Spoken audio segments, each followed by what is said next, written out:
Так вот бывает.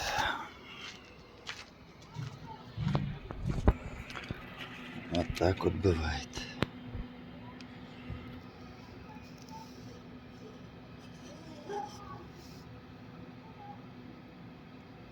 Вот так вот бывает, когда вылетает пробка для чистки коленвала. Вот у меня она вылетела. Ой, ушла, короче. Вылетела пробочка и накрыла мне движочек. Вот она прям со стружкой вылезла.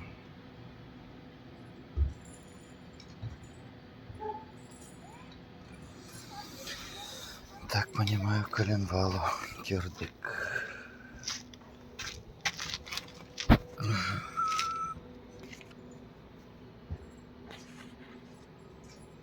Маслоприемник чистый. Короче, будем разбирать. Разбор покажет.